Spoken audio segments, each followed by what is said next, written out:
Hello viewers, இன்னைக்கு நம்ம பார்க்க போறது One Piece episode 857 part 1.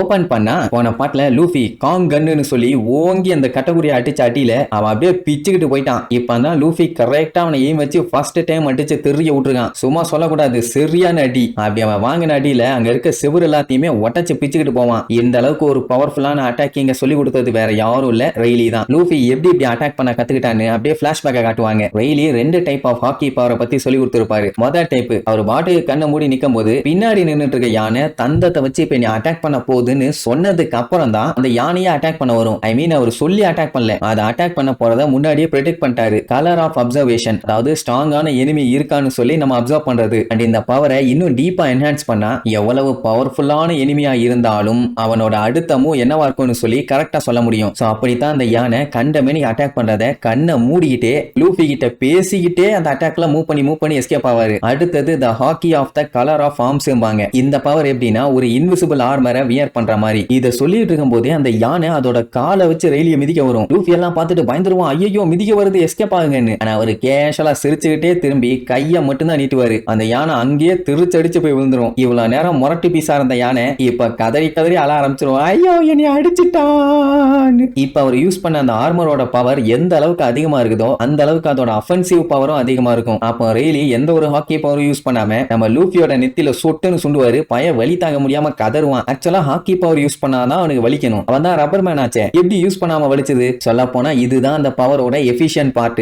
இந்த கலர் ஆஃப் ஆர்ம்ஸ்ங்கிற ஹாக்கி பவர் டெவில் ஃப்ரூட்டை சாப்பிட்டவங்க இருப்பாங்கல்ல, அவங்களுக்கு எகைன்ஸ்டா யூஸ் பண்ற ஒரு பவர்ஃபுல்லான கவுண்டர் மூவ் தான். இந்த லோகியா டைப் டெவில் ஃப்ரூட்டை சாப்பிட்ட யூசர்ஸ் இருக்கானே, அவனுங்க எல்லாம் ஆல்மோஸ்ட் இன்வென்சிபிளான ஆளுங்க. தொல்ல தாங்க முடியாது, ஏன்னா அவனுங்க பாடியை எப்படி வேணாலும் மாத்திக்குவானுங்க. அவங்க மேல சாலிடா அடிய வைக்கணும்னா இந்த பவரை தான் யூஸ் பண்ணி ஆகணும். சோ அந்த ஒரு ஹாக்கி பவரை தான் இப்ப கட்டகுரி மேல அவன் யூஸ் பண்ணிருக்கான். அடி சரியான அடின்னு வைங்க, அவனை போய் இன்வென்சிபிள் நினைச்சானாமா. ஆனா என் கலர் ஆஃப் ஆர்ம்ஸ்ங்கிற ஹாக்கி பவர் கிட்ட சாலிடா அடி வாங்கினியா, இன்னும் உனக்கு இருக்குறா கொய்யால, நீ லோகியா ஃப்ரூட்டை சாப்பிட்டிருந்தீங்கன்னா பெரிய வெண்ணையா, நீ நான் அடிக்க போற அடியை மட்டும் பாறான்னு சொல்லி சும்மா பிச்சுட்டு வருவான். இதெல்லாம் சொல்லலாமா, கட்டகுரி உஷாராக மாட்டான். ஆனா லூஃபி ஃபர்ஸ்ட்ல இருந்து அவன் எப்படிலாம் இவன் அட்டாக்ல இருந்து எஸ்கேப் ஆனான்னு எல்லாத்தையுமே பெர்ஃபெக்ட்டா சொல்லுவான். அவன் ஹாக்கி பவர் யூஸ் பண்ணி அடிக்கும் போது கூட அவனோட பாடி ஓட்டையாச்சு, ஆனா அவனுக்கு எதுவுமே ஆகல. ஏன்னா அவன் பாடியை அவன் அட்ஜஸ்ட் பண்ணிட்டான். அண்ட் இப்ப கூட அவன் லூஃபியோட அட்டாக்க தடுக்க தான் ட்ரை பண்ணுவான். அப்பவுமே நம்ம லூஃபி அடிச்ச அடியில அந்த மேனிக்கு செவுத்தெல்லாம் உடச்சுக்கிட்டு போய் தேய்ச்சிக்கிட்டு போய் நிப்பான். அப்புறம் நம்ம லூஃபி பஞ்ச் வைக்கும் போது அவன் ஒரு பஞ்ச் வச்சான், அது பயங்கர பவர்ஃபுல்லா இருந்துச்சுல்ல, அதுதான் அயன் டைட் ஆர்மமெண்ட் டிஃபென்ஸ். அதை நம்ம நார்மல் லூஃபியால ஒண்ணும் பண்ண முடியாது, ஆனா ஃபோர்த் கியர்ல அவனால பிரேக் பண்ண முடியும். வச்சுக்கன்னு அடுத்த அடி லியோ பசூக்கான்னு அதுலயும் கட்டகுரியால அவனை தடுக்க முடியல. சரியான அடி வாங்கின அடியில பயங்கரமா மூச்சு வாங்க ஆரம்பிச்சிருவான். இந்த டைம் லூஃபி என்ன அட்டாக் யூஸ் பண்ணுவானா,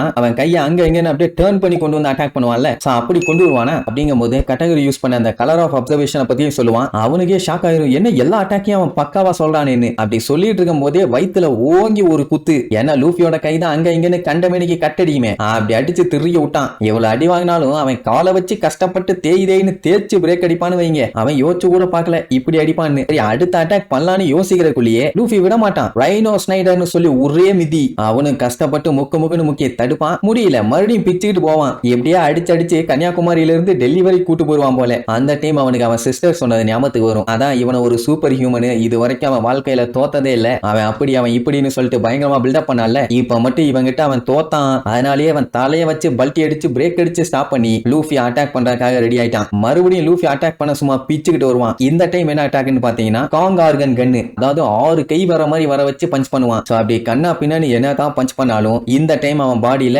இதுக்கு முன்னாடி ஒரு ட்ரிக் யூஸ் பண்ணால அதே மாதிரி இப்போ பண்ணிடுவான். சோ அடியே விழாது. அப்பதான் அவன் என்ன ட்ரிக் யூஸ் பண்ணி இவன் பஞ்சில இருந்தாலும் எஸ்கேப் ஆறான்னு சொல்லுவான். ஆக்சுவலா ஹாக்கி பவரை யூஸ் பண்ணி அடிச்சாலே யாரா இருந்தாலும் அடி விழத்தான் செய்யும். அதாவது டெவில் ஃப்ரூட் யூசர்ஸ் லோகியா டைப்பா இருந்தாலும் சரி எந்த டைப்பா இருந்தாலும் சரி டெஃபினட்டா அடி விழும். ஆனா இவன் என்ன பண்ணுவானா, அவன் பவரை எஃபிஷியன்ட்டா யூஸ் பண்ணுவான். அதாவது ஃபியூச்சரை ப்ரெடிக்ட் பண்ணி அவன் எந்த இடத்துல பஞ்ச் பண்ண வரான்னு முன்னாடியே கண்டுபிடிச்சிருவான். சோ கரெக்டா அந்த இடத்த பஞ்ச் பண்ண வரும்போது அந்த இடத்த மட்டும் அப்படியே சின்ன பண்ணிடுவான். அப்படிங்கும்போது பஞ்சே விழாது, உள்ளுக்குள்ள போயிட்டு வெளியில வரும். இந்த ஃபியூச்சரை பாக்குற ஹாக்கி பவர் மட்டும் இவன் கிட்ட இல்லன்னா இந்நேரத்துக்கு லூஃபி கிட்ட எப்பவோ செருப்படி வாங்கி இருப்பான். அண்ட் இவ்வளவு நேரம் அவன் கடுப்புல இருந்தான், ஏன்னா அவன் சாப்பிட்டுட்டு இருந்ததை பார்த்துட்டானே. சோ அப்படி கொஞ்சம் டென்ஷன் ஆனதுனால தான் அடுத்து என்ன தான் அட்டாக் பண்ணுன்னு அவனால யோசிக்க முடியாம கட்டத்தோட கண்ணா பின்னாடி அடி வாங்கிட்டான். ஆனா இப்போ நான் கூல் ஆயிட்டேன்பா. அதுவும் என்னன்னா கலர் ஆஃப் அப்சர்வேஷன் ஹாக்கியை யூஸ் பண்ணணும்னா அவங்க காமா இருக்கணும், இல்லன்னா யூஸ் பண்ண முடியாதுன்னு சொல்லிட்டு இருக்கும் போதே அவன் உடம்புக்குள்ள லூஃபியோட கை அப்படியே போயிட்டு இருக்கும். அதை அப்படியே லாக் பண்ணிடுவான். எத்தனை வருஷத்துக்கு அப்புறம் நான் இப்படி அடி வாங்கி இருக்கேன் தெரியுமா அப்படின்ட்டு செம்ம கடுப்புல இருப்பான். இப்ப லூஃபியோட கை நல்லா தரமா மாட்டிச்சு.